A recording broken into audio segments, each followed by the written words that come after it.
Prime Minister, thank you for talking to Bloomberg. Now, you've just concluded your deal, the bailout deal with the Eurozone, and as part of that deal, you agreed to have some cuts to pensions and also to have some tax rises. And the cuts to pensions are meant to happen next year before any election. And investors looking at this programme will worry, are you going to go ahead with the cuts to pensions? So can you reassure them on that count that this will happen? First of all, I'd like to say that we've just concluded a very ambitious programme. We did some very difficult structural reforms and with a smoother adjustment compared to the two previous programmes. The most important thing today is that this is the end of uncertainty for Greece, that Greece is coming back. And at the same time, the period of austerity comes to an end in Greece. Based on the forecast from 2019, 2020, 2021 and 2022, we now have fiscal margin above our obligation of 3.5% of the primary surplus between 2019 and 2022. So the important thing about the end of this programme is that the Greek government commit to these goals, and now the responsibility comes to the Greeks, ourselves, or any elected government. We'll have to decide the means, the measures, in order to achieve these goals. Therefore, you can correctly say that we already legislated for 2019. 1% positive and 1% negative measures to the extent that we are above the 3.5%. Therefore, the government will decide when the time comes what is the optimal method financially as well as socially in the country in order to be below the 3.5% goal. This is our responsibility now, as well as the means for reaching these. Στόχων δηλαδή του 3,5%. Είναι δική μας υπόθεση πια. Με ποιους πολιτικούς, με ποια μέσα θα φτάνουμε αυτούς τους στόχους. But that sounds as if I was, say, a German creditor, I might think that you are saying, well, I will decide maybe not to do the cuts in pensions next year. Are you still committed to cutting pensions in 2019? Really, yes or no? Our commitments are those that we have said in the decision of the Eurogroup last Thursday. I refer you back to that. You can see what our commitments were and get your own conclusions.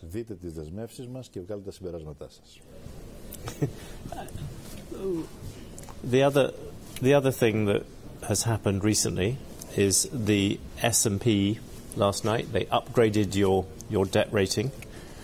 Are you likely to issue more debt, more bonds because of that? And when would you do it? Πιστεύω ότι πράγματι το επόμενο διάστημα θα είναι ένα διάστημα πολύ θετικών ειδήσεων για την ελληνική οικονομία. I believe indeed the coming period will be a period of some very good news for the Greek economy.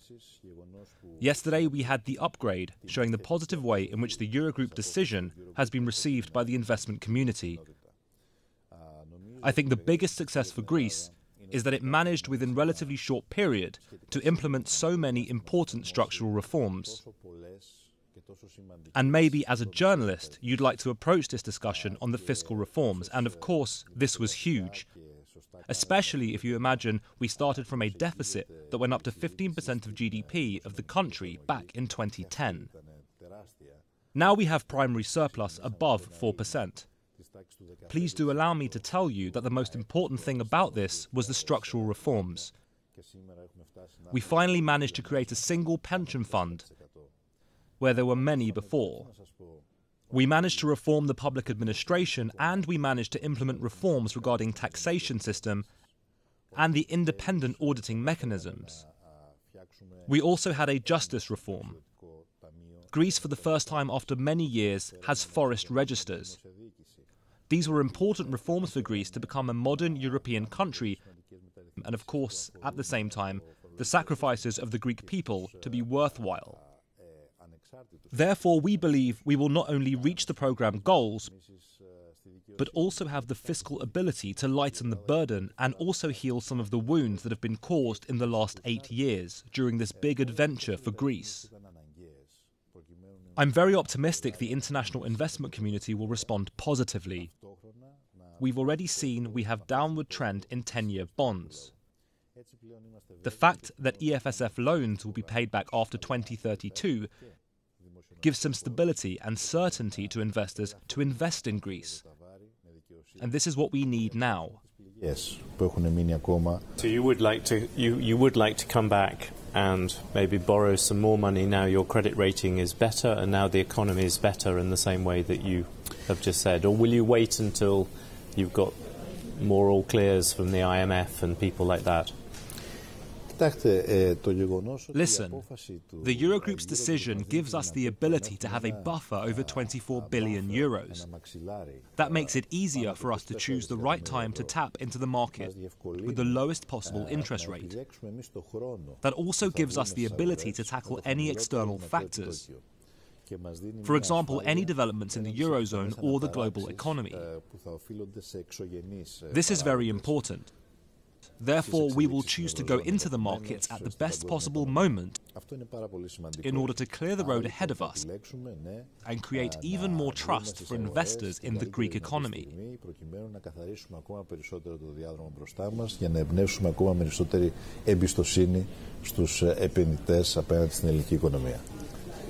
You talked a lot about those 8 years of austerity and the costs. Looking back, do you think the austerity was worth it? You came in as a critic of austerity. Do you think there was anything good about austerity, or was it just too much?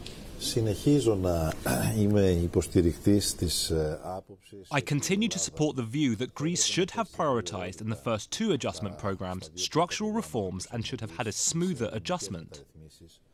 I am an advocate of balanced budgets. What happened in Greece in previous years and led us to bankruptcy was a huge waste of money, corruption, and I would say irresponsibility in the management of public finance. We should not go back to that. And as far as I'm concerned, I will do whatever I can in order for Greece to not go back to that tragic period.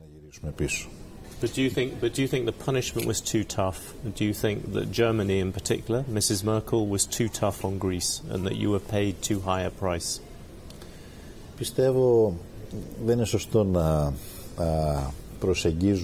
I believe it is not right to focus on a single country.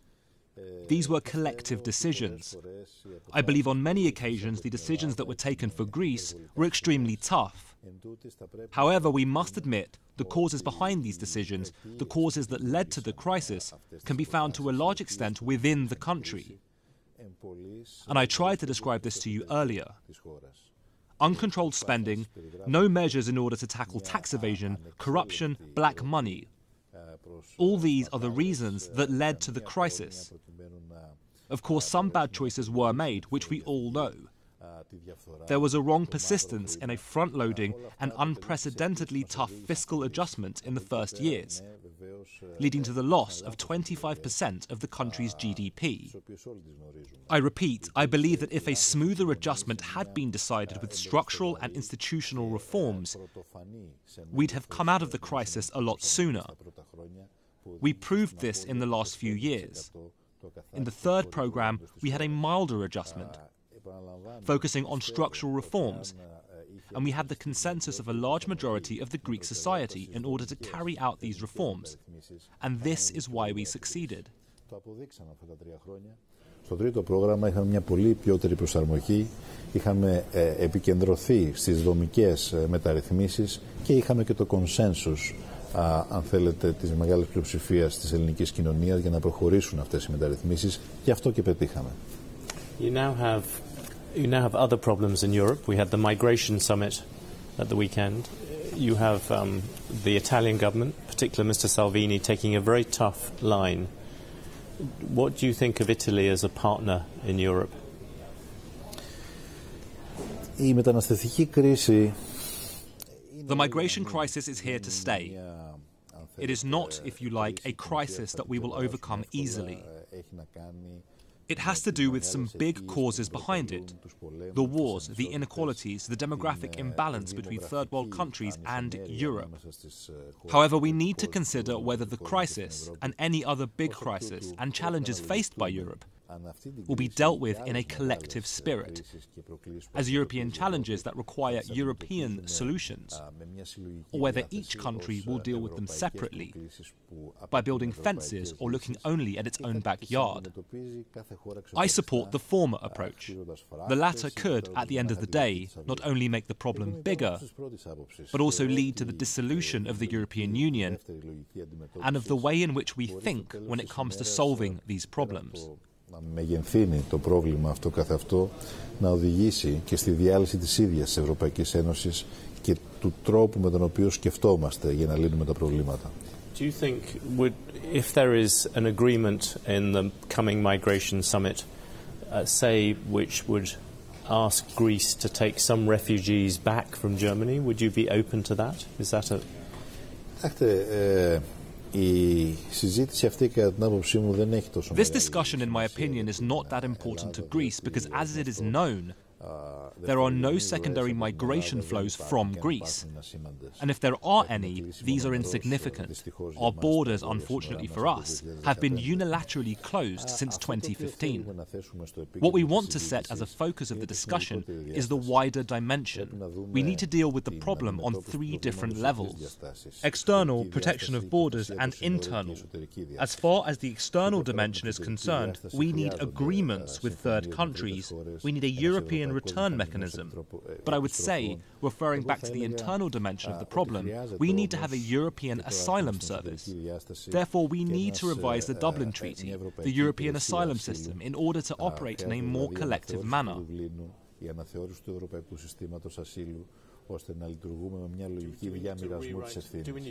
Do we need to rewrite the Dublin Treaty? Χρειάζεται μεταρρύθμιση. Αυτή τη στιγμή είναι μια συμφωνία η οποία έχει ξεπεραστεί από την ίδια τη ζωή. A reform is needed. This is an outdated treaty, given that this treaty is not taking into account the current situation and current large flows. I would therefore say it would be more beneficial for Greece if it could, for example, as part of a multilateral cooperation framework between those countries that do want to deal with the crisis, and a European crisis, in order for the over 2,500 vulnerable refugees and immigrants to leave the country and be reunited with their families, than discussing whether there will be any return of secondary flows, which I repeat are insignificant as far as Greece is concerned. Κάποια επιστροφή δευτερογενών ροών που επαναλαμβάνω είναι ασήμαντες σε ό,τι αφορά την Ελλάδα. You're here in Britain and we have here the issue of Brexit. Yeah. Would you offer anything to Mrs. May in terms of bilateral deals after Brexit, those sort of ideas? Do you think there is something that Greece can bring to that? Εντάξει, δεν μπορούμε να συγκρίνουμε τη συζήτηση για το... We cannot compare the discussion regarding Grexit and the discussion regarding Brexit, but it is interesting to see how things have changed. Greece, from being part of the problem, has managed to become part of the solution.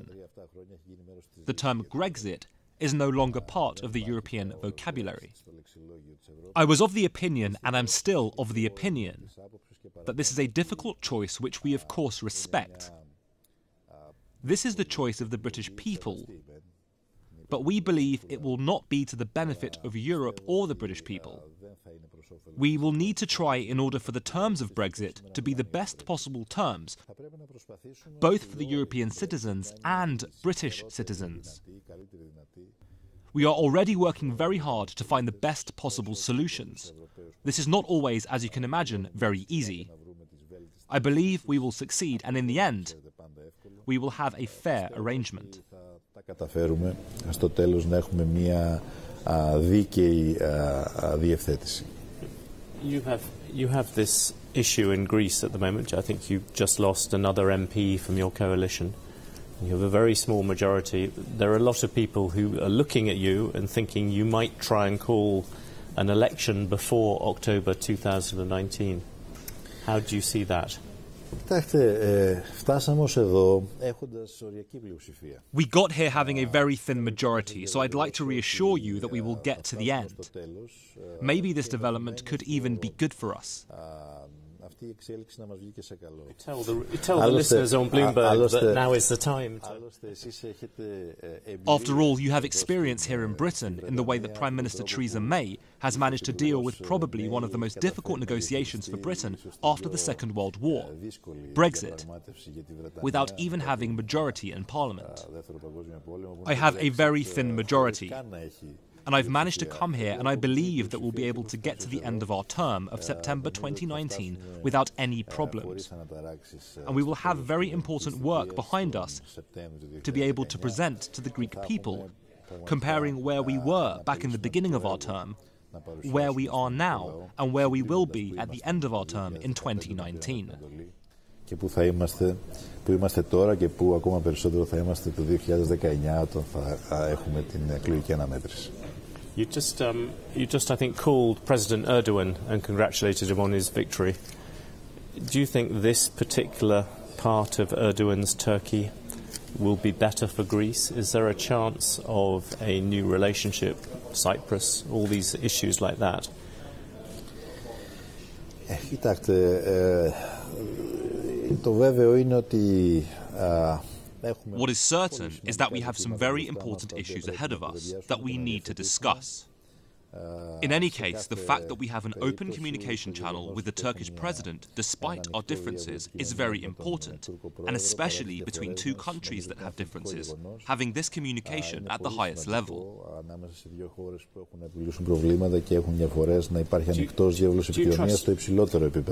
Do you trust President Erdogan?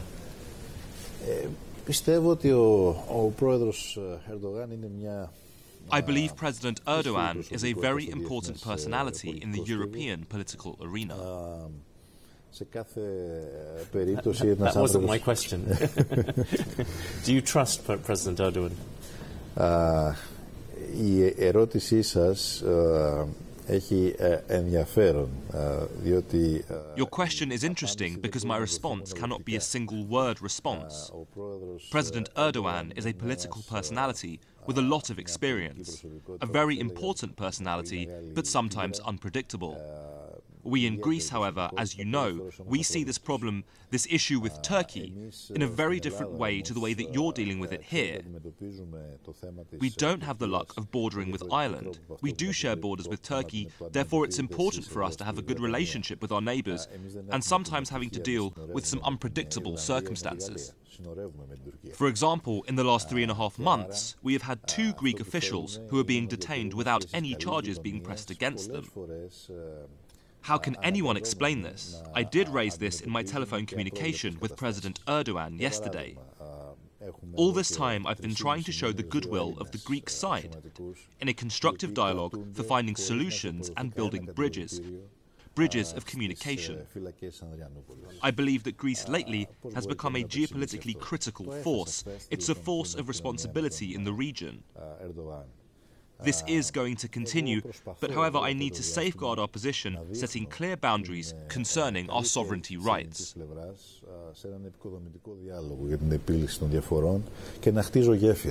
You just talked about President Erdogan changing a bit.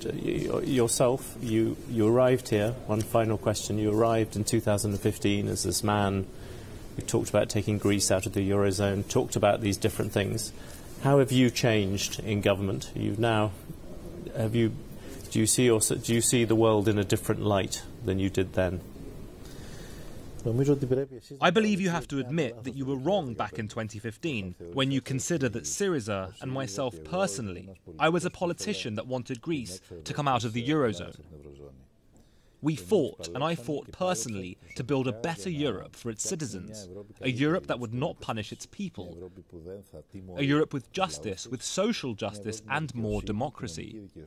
Today you're seeing it yourselves and all of us, that if we have to be afraid of something, it's not the political forces that fight for a better Europe, but those who are fighting in order to not have a Europe, who do not trust Europe.